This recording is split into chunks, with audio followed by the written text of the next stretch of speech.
മനോഹരമായ പൂന്തോട്ടത്തിൽ വിരിഞ്ഞു നിന്ന രണ്ട് പുണ്യപുഷ്പങ്ങളായിരുന്നു വിശുദ്ധ ബർത്തലോമിയോ കപ്പിത്താനിയോയും വിശുദ്ധ വിൻസെൻസ ജെറോസയും.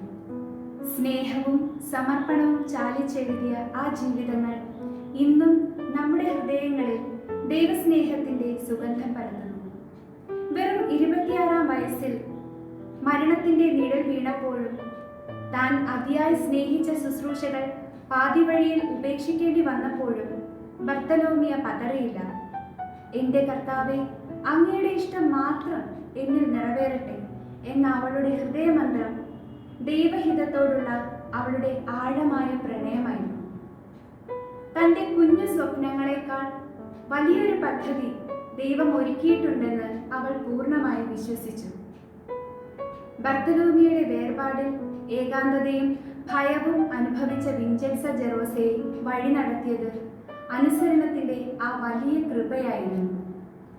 തൻ്റെ ബലഹീനതകൾ കണ്ട് പിന്മാറാൻ തുടങ്ങിയ വിൻസെൻസയോട് ആത്മീയ പിതാവ് ഡോൺ ആഞ്ചലോ ബോസിയോ പറഞ്ഞ വാക്കുകൾ ദൈവത്തിന്റെ തന്നെ സ്വരമായിരുന്നു. തൻ്റെ പ്രിയപ്പെട്ട കൂട്ടുകാരി കൊളുത്തിയ ദീപം അണയാതെ സൂക്ഷിക്കാൻ എളിമയോടെ അനുസരണത്തോടെ അവൾ സ്വയം ദൈവത്തിന് സമർപ്പിച്ചു. സ്വന്തം ഇഷ്ടങ്ങളെ ബലികഴിച്ച് ദൈവത്തിന്റെ ആഗ്രഹങ്ങൾക്ക് അതെ എന്ന് പറഞ്ഞ ആ നിമിഷം മുതൽ അവൾ കാരുണ്യത്തിന്റെ മാലാഖയായി മാറി.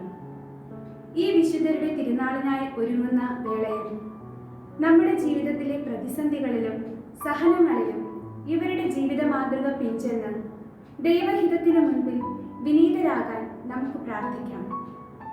പരാതികളില്ലാതെ ദൈവത്തെ സ്നേഹിക്കാനും ചെറിയ കാര്യങ്ങളിൽ പോലും അവിടുത്തെ ഇഷ്ടം കണ്ടെത്താനും ഈ പുണ്യവതികൾ നമുക്ക് കൂട്ടുണ്ടാകട്ടെ. ഈ തിരുനാൾ നമ്മുടെ ഹൃദയങ്ങളിൽ ദൈവസ്നേഹത്തിൻ്റെ പുതിയൊരു പ്രകാശം നിറയ്ക്കട്ടെ എന്ന് നമുക്ക് പ്രാർത്ഥിക്കാം. ഈശോ കൂടെ ഉണ്ടാകട്ടെ. ആമേൻ.